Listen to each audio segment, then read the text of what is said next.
आम्ही आता सोनगीर टोलनाक्यावर आहेत। गेल्या 3 तासापासून आम्ही या ट्रॅफिक जॅममध्ये अडकलेलो आहे।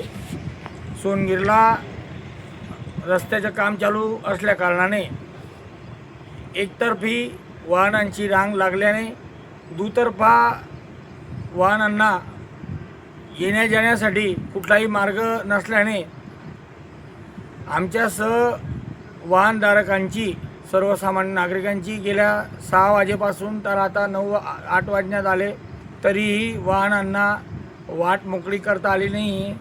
प्रशासनाने याची वेळीच दखल घ्यावी अशी आमची सर्व इथे अडकलेल्या नागरिकांच्या वतीने मागणी आहे।